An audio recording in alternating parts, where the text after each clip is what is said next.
आपने संविधान को बचाने का पहला और सबसे बड़ा कदम ले लिया है। कांग्रेस पार्टी ने इस चुनाव में, कांग्रेस पार्टी के सब नेताओं ने 2-3 चीजें की। सबसे पहले हमने इंडिया गठबंधन के पार्टनर्स की रिस्पेक्ट की, उनकी जो विशेष थी उनको हमने साथ लिया, और आपने देखा होगा कि जहां भी गठबंधन लड़ा हम एक होकर लड़े। दूसरी बात, कांग्रेस पार्टी ने क्लैरिटी से हिंदुस्तान को एक नया विजन दे दिया है। Pro poor vision, pro production vision Hindustan को इंडिया गठबंधन ने साफ दे दिया है। ये जो हमारा परफॉर्मेंस हुआ है, इंडिया गठबंधन का परफॉर्मेंस हुआ है, इसके पीछे कॉन्स्टिट्यूशन, जो रिजर्वेशन पर बीजेपी ने आक्रमण किया, गरीबी, अदानी जी के आपने स्टॉक्स तो देखे होंगे, देखे हैं वो स्टॉक्स उनके, तो बड़ी इंटरेस्टिंग बात है। जनता अदानी जी को मोदी जी से डायरेक्टली कोरिलेट कर रही है। मोदी जी की हार होती है, स्टॉक मार्केट कहता है भैया मोदी जी गए तो अदानी जी गए, मतलब डायरेक्ट रिलेशनशिप है, करप्शन की रिलेशनशिप है। और देश ने नरेंद्र मोदी जी को साफ कह दिया है कि हम आपको नहीं चाहते हैं। And this is the main thing that this election has said. The country has unanimously and clearly stated, we do not want Mr. Narendra Modi and Mr. Amit Shah to be involved in the running of this country. We do not like the way they have run this country. We do not appreciate the way they have attacked the constitution. We do not appreciate the way they have run this country for the last 10 years. So that is a huge message to Mr. Narendra Modi. I'd like to thank everybody who has participated in this election. I am extremely proud of the people of India.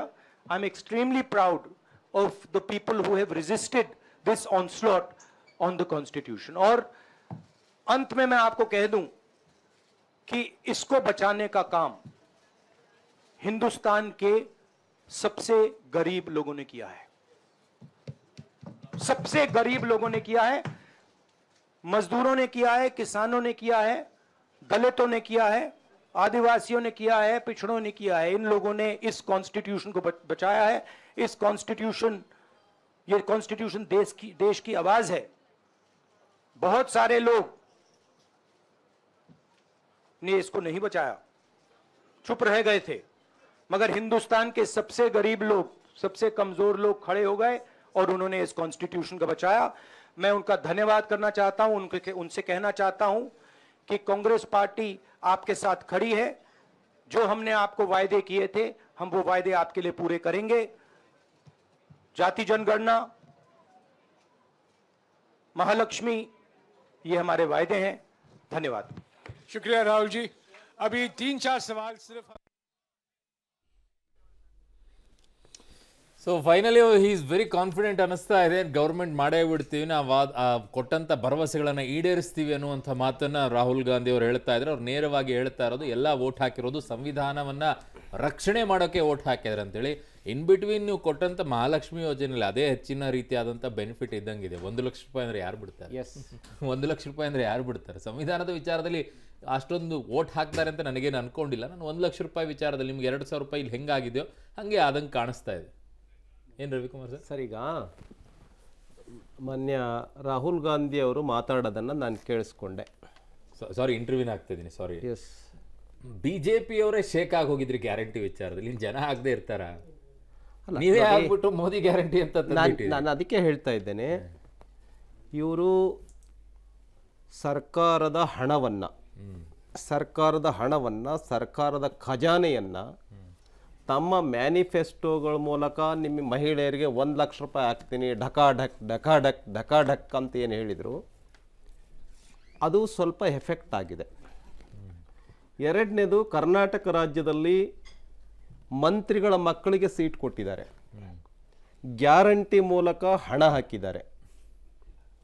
ಇವೆರಡೂ ಇಲ್ಲದೆ ಹೋಗಿದ್ರೆ ಕರ್ನಾಟಕದಲ್ಲಿ strategy. ಒಳ್ಳೆ ಹೇಳ್ತೀನಿ. ಕಥೆ ಆಯ್ತಲ್ಲ, ಅಲ್ಲ, ಇಲ್ದೆ ಹೋಗಿದ್ರೆ, ನಾನು ಅದಕ್ಕೆ ಹೇಳ್ತಾ ಆದ್ರೆ ಇದ್ದೀನಿ ಹೋಗಿದ್ರೆ, ಸ್ಟ್ರಾಟಜಿ. ಯಾವ ನಾನು ಹೇಳ್ತಿದ್ದೀನಿ ಸ್ಟ್ರಾಟಜಿ ನೀವ್ ಹೆಂಗೆ ಸರ್ಕಾರದ ಡಾಕ್ಟರ್ ಮಂಜುನಾಥ್ ಅವ್ರನ್ನ ನಾನು ಹಾಕಿದ್ರು, ಹೇಳ್ತೀನಿ ಯದುವೀರ್ ಅವ್ರನ್ನ ಸರ್ಕಾರದ ಹಾಕಿದ್ರು, ಅವ್ರ strategy. ಸ್ಟ್ರಾಟಜಿ ಸರ್ಕಾರದ ಹಣವನ್ನ ತಮ್ಮ ವೋಟ್ ಬ್ಯಾಂಕ್ ಅನ್ನ ಮಾಡ್ಕೊಳ್ಳೋದಕ್ಕೆ ಉಪಯೋಗಿಸ್ಕೊಳ್ತದ್ದು Court ಏನಿದೆಯಲ್ಲ, ಹೇಳಿದೆ. Court ಆಮೇಲೆ ಹೇಳಿದೆ. ಇದು ಅದಕ್ಕೆ ಸಂವಿಧಾನ ಹೇಳಕ್ಕಾಗಲ್ಲ ಅಂತ. ಇದು ದೇಶಕ್ಕೆ, ದೇಶದ ಆರ್ಥಿಕತೆಗೆ, ಸಾಮಾಜಿಕ ವ್ಯವಸ್ಥೆಗೆ ಒಂದು ದೊಡ್ಡ ಅಪಾಯಕಾರಿ. ರೈತರಿಗೆ 6,000 ರೂಪಾಯಿ ಹಾಕಿದ್ರಲ್ಲ, ನಿಮ್ಗೆ ಅದು ಹೇಳ್ತೀನಿ ಇಲ್ವಾ? ರೈತರಿಗೆ ಇದರಿಂದ ದೇಶಕ್ಕೆ ಏನೇನು ಅಪಾಯ ಆಗಿಲ್ಲ. ಇದು ಅಪಾಯ ಏನೇ ಆಗ್ಬೋದು. ಹೇಳ್ತೀನಿ ಏನೇನು ಅಪಾಯ ಆಗಿಲ್ಲ. ಇವ್ರು ಕರ್ನಾಟಕಕ್ಕಾಗಿರ್ತಕ್ಕಂಥ ಅಪಾಯನೇ ನಾನು ಹೇಳ್ತೇನೆ. ಕರ್ನಾಟಕದಲ್ಲಿ ಒಂದು ಹೊಸ So, ನಿಮ್ಮ ಲೆಕ್ಕದ 1 ಪ್ರಕಾರ- ಕಿಲೋಮೀಟರ್ ನಿಮ್ಮ ರಸ್ತೆ ಲೆಕ್ಕದ ಪ್ರಕಾರ ಅದೇ workout ಆಗಿದೆ. ಆಗಿದೆ. ಖಂಡಿತ ವರ್ಕ್ ಆಗಿದೆ ಹೇಳ್ತೀನಿ. Yes, yes, yes. ಬರ್ತೀನಿ. ಉದಾಹರಣೆ, ಮಂತ್ರಿಗಳಿಗೆ ಟಿಕೆಟ್ ಕೊಡದೆ ಹೋಗಿದ್ರೆ ಗ್ಯಾರಂಟಿಗಳಲ್ಲಿ 2,000 ರೂಪಾಯಿ 3 ತಿಂಗಳದ ಏನ್ ಸೇರ್ಸ್ ಹಾಕಿದ್ರು ಒಟ್ಟಿಗೆ, ಇದ್ರ ಪರಿಣಾಮವಾಗಿ 9 ಸೀಟ್ ಬರೋದಕ್ಕೆ ಸಾಧ್ಯ ಆಯ್ತು. ಮಂತ್ರಿಗಳಿಗೆ Yes, yes, ಮಂತ್ರಿಗಳ ಉದಾಹರಣೆ ಮೇಡಮ್ ಅವ್ರು ಹೇಳಿದ್ರು, ತೇಜಸ್ವಿ ಎಲ್ಲ madam. ಕಾರ್ಯಕರ್ತರಿಗೆ ಟಿಕೆಟ್ ಕೊಟ್ಟಿಲ್ಲ, ಮಂತ್ರಿಗಳ ಮಕ್ಕಳಿಗೆ ಟಿಕೆಟ್ ಕೊಟ್ಟಿದ್ದಾರೆ, ಕಾರ್ಯಕರ್ತರಿಗೆ ಎಲ್ಲಿ ಕೊಟ್ಟಿದ್ದಾರೆ? Yes, ಟಿಕೆಟ್ ವಿಚಾರ ಎಲ್ಲಿದೆ ಅಲ್ಲಿ ಡೆಮೋಕ್ರಸಿ? ಖಂಡಿತ. ಎಲ್ಲಿದೆ ಸಂವಿಧಾನ? ಡಬಲ್ ಇಂಜಿನ್ ಇವ್ರ ಸಂವಿಧಾನ, ಒಂದೇ ನಿಮಿಷ ಮುಗಿಸ್ತೀನಿ. ಸಂವಿಧಾನ ಅಪಾಯದಲ್ಲಿದೆ. ಎಲ್ಲಿದೆ ಸಂವಿಧಾನದಲ್ಲಿ ಅಪಾಯ? ನಿಮಗೆ ಅಪಾಯ ಇದೆ. ನಿಮಗೆ ಅಪಾಯ ಆಗುತ್ತೆ ಅನ್ನೋ ಕಾರಣಕ್ಕೋಸ್ಕರ ಸಂವಿಧಾನಕ್ಕೆ ಅಪಾಯ ಇದೆ ಅಂತ ಅಂದ್ಬಿಡದ? ನಿಮ್ ಲೀಡರ್ಸ್ ಗಳ ಬಾಯಿ ಮುಚ್ಚಿಸ್ತಿಲ್ಲ ನಾನು ನೀವು. ಅದಕ್ಕೆ ನಾನೇನ್ ಹೇಳ್ತಾ ಅದಕ್ಕೆ ಇದ್ದೀನಿ ಅವರಿಗೆ ಅದು ಅಸ್ತ್ರ ಸಿಕ್ಕಿದ್ದು. ನಾನೇನ್ ಹೇಳ್ತಾ ಇದ್ದೀನಿ ಅಂತ ಹೇಳಿದ್ರೆ, ನಮಗೆ ಬಹುಮತ ಸ್ಪಷ್ಟವಾಗಿದೆ NDAಗೆ. ಮತ್ತು ಮಹಿಳೆಯರಿಗೆ ಏನ್ ಮಾಡ್ತಿದೀವಿ, ಒಂದು ಢಕಾಢಕ್ 1 ಲಕ್ಷ ರೂಪಾಯಿ ಹಾಕಿದೀವಿ. ಆಲ್ರೆಡಿ ಹೇಳ್ತಾ ಇದಾರೆ ನಾವು ಆ ವಾಯ್ದೆ ಕಂಪ್ಲೀಟ್ ಮಾಡ್ತೀವಿ ಅಂತ ಹೇಳಿದ್ವಿ. ಎಷ್ಟಾಗತ್ತೆ ಗೊತ್ತಾ? 36 ಲಕ್ಷ ಕೋಟಿ ರೂಪಾಯಿ ಆಗುತ್ತೆ ಮಹಿಳೆಯರಿಗೆ. ರಾಜ್ಯದಲ್ಲೂ 1 ಹಿಂಗೆ ಲಕ್ಷ ಹೇಳಿದ್ರೆ ರೂಪಾಯಿ ಮಾಡಿದಾರಲ್ವ ಅವರು. ಎಲ್ಲಿದೆ ದುಡ್ಡು? ಅವ್ರು ಹುಡುಕ್ತಾರೆ ಬಿಡಿ. 36 ಲಕ್ಷ ಕೋಟಿ. Yes, yes, ನಾನು ಹೇಳ್ತೀನಿ, ಒಂದ್ ನಿಮಿಷ, ಮತ್ತು ಅವ್ರು ನಮ್ಮ ಬರ್ತೀನಿ. ದೇಶದ ಬಜೆಟ್ ರವಿಕುಮಾರ್ ಎಷ್ಟು ಸರ್. ಗೊತ್ತಾ? ಆಯ್ತು, ಈಗ ರವಿಕುಮಾರ್. 45 ಲಕ್ಷ ಕೋಟಿ ಇದೆ. ಆಯ್ತು ರವಿಕುಮಾರ್ ಸರ್, ಬರ್ತೀನಿ. ಇನ್ನು 10 ಲಕ್ಷ ಕೋಟಿ ಉಳಿಯುತ್ತೆ. ಸಾಧ್ಯ ಇದೆಯಾ? ಅರುಣ್, ಯಾರಿಗೆ ಈ ಮಕ್ಕಳು ಆಗ್ತಾ ಇದ್ದಾರೆ ಪ್ರೈವೇಟೈಸೇಷನ್ ಇವರು? ಇದೆಯಲ್ಲ, ವ್ಯಕ್ತಿಗಳಿಗೆ ದೇಶದ ಸಂಪತ್ತನ್ನ ರವಾನಿಸುವಂತ ಪ್ರೈವೇಟೈಸೇಷನ್ ಇದೆಯಲ್ಲ, ಕಾಂಗ್ರೆಸ್ ಬಂದ್ರೆ ಸರ್ಕಾರೀಕರಣ ಆಗತ್ತೆ. ಆಮೇಲೆ ರವಿಕುಮಾರ್ ಜಿ ಹೇಳ್ತಾ ಇದ್ರು, ಜನತೆಯ ದುಡ್ಡು ಅಂದ್ರೆ ಬಡವರು ಟ್ಯಾಕ್ಸ್ ಕೊಡ್ತಾರೆ. ಯಾರ್ದು ನಾವೇನು ಪ್ರಿಂಟ್ ಹೊಡೆದು ಸರ್ಕಾರದ ದುಡ್ಡು ಅಂದ್ರೆ ಪ್ರಿಂಟ್ ಹೊಡೆದಿರ್ತಕ್ಕಂಥದ್ದಲ್ಲ. ದುಡ್ಡು ಸರ್ಕ್ಯುಲೇಷನ್ ಬಡವರು, ರೈತರು ಎಲ್ಲರೂ ಸೇರುವಂತ ಸಣ್ಣ ಸಣ್ಣ ಪ್ರಮಾಣದ ಜನತೆಯ ದುಡ್ಡೇ ಸರ್ಕಾರದ ದುಡ್ಡು. ಯಾವ ಜನತೆಗೆ ದುಡ್ಡು ಕೊಡಬೇಕು, ಯಾವ ಸಂದರ್ಭದಲ್ಲಿ ಕೊಡಬೇಕು? ಬರಗಾಲ ಬಂತು, ಪಾಲಿಟಿಕ್ಸ್ ಮಾಡಲಿಲ್ವಾ? ಕೋರ್ಟ್ ಹೇಳ್ಬೇಕಾ ದುಡ್ಡು ಕೊಡೋದಿಕ್ಕೆ? ಕರ್ನಾಟಕ ನಿಮ್ಗೆ ಓಟ್ ಕೊಟ್ಟಿಲ್ವಾ? 25 ಜನ ಸಂಸದರನ್ನು ಕೊಟ್ಟಿಲ್ವಾ? ಎಲೆಕ್ಟೆಡ್ ಗವರ್ಮೆಂಟ್ ಅಲ್ವಾ ಇದು? 136 ಸೀಟು ಹೇಗೆ ಬಂತು? ನಿಮ್ಮ ಕಣ್ ತಪ್ಪಿಸಿ ಬಂತ? ಯು ಫೇಲ್ ಟು ರೀಡ್ ಅವರ ಹಾರ್ಡ್ಶಿಪ್ ಅನ್ನ, ಜನತೆ, ಬಡ ಜನತೆಯ, ಹಳ್ಳಿಗಾಡಿನ ಜನತೆಯ ಆ ಕಷ್ಟಗಳನ್ನ ಅರಿತುಕೊಳ್ಳುವಲ್ಲಿ ನೀವು ದೂರ ಹೋಗಿದ್ದೀರಿ ಜನರಿಂದ. ಅವ್ರ ಪಲ್ಸ್ ನಿಮ್ಗೆ ಅರ್ಥ ಆಗ್ಲಿಲ್ಲ.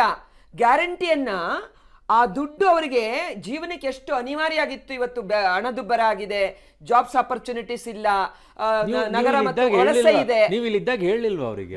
ಅಲ್ಲ ಎಲ್ಲವೂ ಎಲ್ಲ ಈಗ ಹೇಳಿದ್ರ ಬೇರೆ ಸಮಸ್ಯೆ? ಹೇಳಿದ್ರು ಅವ್ರು. ನಾನು ವಕ್ತಾರಳು, ನನಗೆ ಅಲ್ಲಲ್ಲ. ಬೇರೆ ನೀವೇಗೆ ಇಲ್ಲಿ ಎಂಪ್ಲಾಯ್, ನಾನು ಅಲ್ಲಿಷ್ಟ ಅವರು ವಕ್ತಾರರು ಕೇಳಿದೆ ಅಷ್ಟೇ. madam, ನೀವು ಅವ್ರು ಲೀಡರ್ ಆಗಿ ಹೇಳಿಲ್ವಾ ಆ ಮಾತಾಡಕ್ಕಾಗಲ್ಲ. time ಅಲ್ಲಿ? ಮೋದಿ ಅವರಲ್ಲ, ರವಿಕುಮಾರ್ ಜಿ ಅವರು ವಕ್ತಾರರು, ನಾನು ಕಾಂಗ್ರೆಸ್ ನ ವಕ್ತಾರಲ್ಲ ಅಷ್ಟೇ. ಅಲ್ಲ, ಹೇಳ್ಬೇಕಾದ ಜಾಗದಲ್ಲಿ ನಾವು ಹೇಳ್ತೀವಿ, ನಾವೆಲ್ಲ ಹೇಳಂತವ್ರೆ. ಬೇರೆ ಹೇಳ್ತಾರೆ. ಅಲ್ಲ, ಅವ್ರು ಬೇರೆ ಇಲ್ಲಿ ನಾನು ಹೇಳ್ತಕ್ಕಂಥದ್ದು ಇದು ಒಂದು ಚುನಾಯಿತ ಈಗ ಪ್ರಣಾಳಿಕೆ. ಬಟ್ ಆದ್ರೂ ಅದೇ ಹೆಚ್ಚು ನಿಮಗೆ ಬೆನಿಫಿಟ್ ಕೊಟ್ಟಿದೆ ಅಂತ ಅನ್ಸಲ್ಲ. 1 ಲಕ್ಷ ರೂಪಾಯಿ ನಿಮಗೆ ಹೆಚ್ಚಿನ. ನಿಮಿಷ. ಈಗ ರಾಹುಲ್ ಗಾಂಧಿ ಏನ್ ಹೇಳಿದ್ರು? 4,000 ಕಿಲೋಮೀಟರ್ ಅವ್ರು ಯಾಕೆ ನಡಿಗೆನಲ್ಲಿ ಹೋದ್ರು?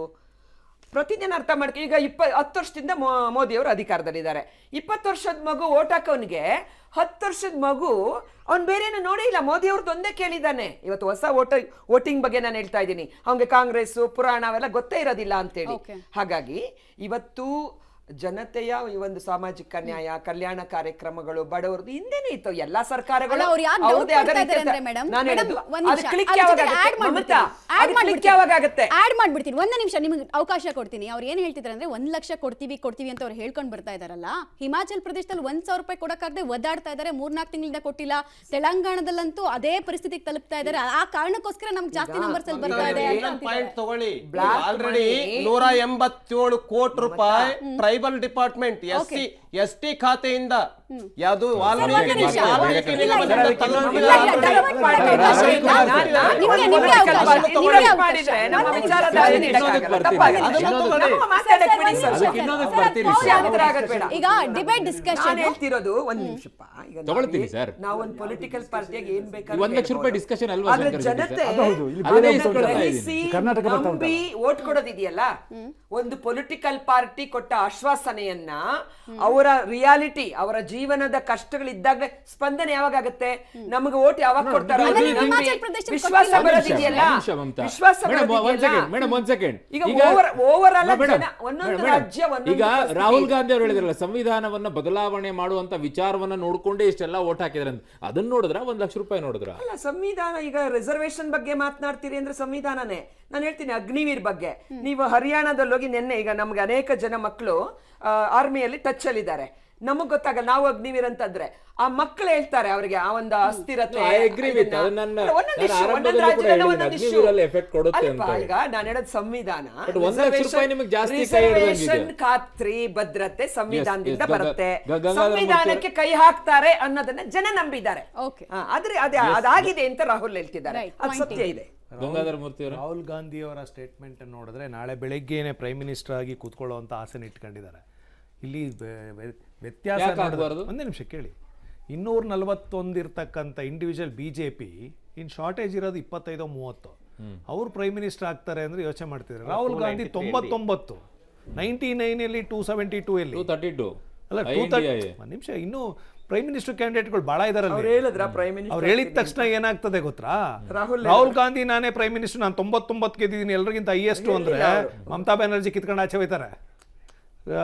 DMK ಆಶ್ವಾಸನೆ ಈಡೇರಿಸ್ತೀವಿ ಅಂತ ಹೇಳಿದ್ದಾರೆ. ನಾನು ಹೇಳ್ತಿರೋದು ಪ್ರಧಾನಿ ಆಗ್ತೀನಿ ಅಂತ ಆಶ್ವಾಸನೆಯನ್ನ ಹೇಳಿದ್ದಾರೆ. ಒಂದ್ ನಿಮಿಷ ಆಶ್ವಾಸನೆಯನ್ನ ಈಡೇರಿಸ್ತೀನಿ ಅಂತ ಅನ್ನೋದು ಕಾಂಗ್ರೆಸ್ಸಿನ ಪ್ರಣಾಳಿಕೆ. ಇದು UPA ಇಂಡಿಯಾ ಪ್ರಣಾಳಿಕೆ ಅಲ್ಲ, ಇಂಡಿಯಾ ಪ್ರಣಾಳಿಕೆ ಅಲ್ಲ. ಇದು ಬಹುಮತ ಬಂದಾಗ ಒಂದೇ ನಿಮಿಷ, ಒಪ್ಪಿದ್ರಾ? please. ಡೆಮಾಕ್ರಸಿ ಎಲ್ಲ ಅದನ್ನ ನೀವಲ್ಲ ಗಗನ್, Please, ನಾನು ಹೇಳೋದು. ಒಂದೇ ನಿಮಿಷ. ಈಗ ಅವತ್ತು ಬಿಜೆಪಿ ಬನ್ನಿ, ವಿರೋಧ ಬನ್ನಿ, ವ್ಯಕ್ತಪಡಿಸಿದ್ರಲ್ಲ ಬನ್ನಿ. ಸೋನಿಯಾ ಗಾಂಧಿ, ಬನ್ನಿ, ಅದು ತಪ್ಪಲ್ವಾ? ಬನ್ನಿ. ಎಲೆಕ್ಟೆಡ್ MPs ಒಂದು ತೀರ್ಮಾನವನ್ನ second, ಪ್ರಶ್ನೆ madam. ಮಾಡೋದು ಅದು ತಪ್ಪಲ್ವಾ? 1 ಸೆಕೆಂಡ್ ಮೇಡಮ್. ಎಸ್, ನಾನು ಚರ್ಚೆ ಮಾಡ್ತಿದ್ದೀನಿ. ಈ ಪ್ರಣಾಳಿಕೆಯಲ್ಲಿ ಕೊಟ್ಟಿರೋದು 1 ಲಕ್ಷ, ಮತ್ತೊಂದು ಆಶ್ವಾಸನೆಗಳು ಕೊಟ್ಟಿರೋದು ಇಸ್ ಇಂಡಿವಿಜುವಲ್ ಕಾಂಗ್ರೆಸ್, ಇಂಡಿಯಾ ಅಲ್ಲ. ಗಮನದಲ್ಲಿರಲಿ ದಯವಿಟ್ಟು. ಈ ಆಶ್ವಾಸನೆಯನ್ನು ನಾನು ಈಡೇರಿಸ್ತೀನಿ ಅಂದ್ರೆ ನಾನೇ ಬಂದು ಕೂತ್ಕೊಂತೀನಿ ಅಂತ ಅರ್ಥ. ಕಮೋನ್ ಹಾಗಿದ್ದಾಗ ಅದಕ್ಕೆ ಹೇಳಿದೆ. ಕಾಂಗ್ರೆಸ್ ಜೊತೆಗೆ ನೀವು ಮೈತ್ರಿ ಮಾಡ್ಕೊಂಡ ಕಾಂಗ್ರೆಸ್ನ ಬೇಡಿಕೆಗಳನ್ನೆಲ್ಲ ನೀವು ಈಡೇರಿಸಿರ್ಲಿಲ್ವಾ? ಯಾವ ಕಾಂಗ್ರೆಸ್ ಬೇಡಿಕೆ ಜೊತೆಗಿದ್ದ ಯಾವ್ದನ್ನ? ಕಾಂಗ್ರೆಸ್ ಜೊತೆಗಿದ್ದ ಯಾವ್ದನ್ನ? ನೀವು ಮೈತ್ರಿ ಮಾಡ್ಕೊಂಡಾಗ ಅದಕ್ಕೆ ಅಲ್ವಾ 10 ತಿಂಗಳಲ್ಲಿ ಅಲ್ಲಿ ಕಿತ್ಕೊಂಡೋಗಿದ್ದು? ಒಪ್ಕೊಳ್ಳಲ್ವಾ? ಅಲ್ಲ, ಅದಕ್ಕೆ ಅಲ್ವಾ 10 ತಿಂಗಳಲ್ಲಿ ಕಿತ್ಕೊಂಡೋಗಿದ್ದು? ಅಲ್ಲ, ಅದಕ್ಕೆ ಒಂದೇ ನಿಮಿಷ, ಅದಕ್ಕೆ ತಾನೇ 10 ತಿಂಗಳು ಕಿತ್ಕೊಂಡೋಗಿದ್ದು. ಅಲ್ಲ, 10 ತಿಂಗಳು ಈಗ ಕಿತ್ಕೊಂಡು government 2 ವರ್ಷಕ್ಕೆ ಕಿತ್ಕೊಂಡು ಹೋಗುತ್ತಲ್ಲ. government ಇತ್ತ? ನೀವು ಮೈತ್ರಿ ಆದಾಗ ನಡೆಯುತ್ತೆ. ನಾನು ಹೇಳ್ತಿರೋದು ನೋಡಿ, ಮಮತಾ ಬ್ಯಾನರ್ಜಿ ಅವರು ಈ ಸ್ಟೇಟ್ಮೆಂಟ್ ಅನ್ನ ಅಗ್ರಿನೇ ಮಾಡಿಲ್ಲ. ಅವರೊಂದು ಪ್ರಪೋಸಲ್ ಇಟ್ಟಿದ್ರು, ಮಲ್ಲಿಕಾರ್ಜುನ್ ಖರ್ಗೆ ಅವ್ರನ್ನ ಪ್ರೈಮ್ ಮಿನಿಸ್ಟರ್ ಕ್ಯಾಂಡಿಡೇಟ್ ಅಂತ ಅನೌನ್ಸ್ ಮಾಡಿ ಅಂತ ಹೇಳಿದ್ರು, ರಿಜೆಕ್ಟ್ ಮಾಡಿದ್ರು, ಆಗ್ಲಿಲ್ಲ. ಕೇಜ್ರಿವಾಲ್ ಅವರು ಸಪೋರ್ಟ್ ಮಾಡಿದ್ರು, ಆಗ್ಲಿಲ್ಲ. ಕರ್ನಾಟಕದಲ್ಲಿ ಸಿದ್ದರಾಮಯ್ಯ ಅವರು ಕೂತು ಕರ್ನಾಟಕದಿಂದ ಯಾರು ಪ್ರಧಾನಮಂತ್ರಿಗಳಾಗಲ್ಲ ಅಂತ ಸ್ಟೇಟ್ಮೆಂಟ್ ಮಾಡಿದ್ರು. ಅಂದ್ರೆ ಅರ್ಥ ಏನು ಅಂದ್ರೆ, ನಾನು ಹೇಳ್ತಿರೋದು ಏನಂದ್ರೆ ಒಂದೇ ಒಂದು, ಕರ್ನಾಟಕದಲ್ಲಿ ಎಕ್ಸ್ಪೆಷಲಿ ಕಾಂಗ್ರೆಸ್ ಪಾರ್ಟಿ ಗ್ಯಾರಂಟಿಗಳನ್ನ ನಂಬ್ಕೊಂಡು ಚುನಾವಣೆ ಮಾಡಿತ್ತಲ್ಲ, ಅದಕ್ಕೆ ರಿಸಲ್ಟ್ ಕೊಟ್ಟಿದೆ. ಗ್ಯಾರಂಟಿಯಿಂದ ನಿಮ್ಗೆ ಓಟ್ ಬಿದ್ದಿಲ್ಲ, ಓಟ್ ಹಾಕಿಲ್ಲ ಅಂತ ಜನ ಹೇಳಿದ್ದಾರೆ.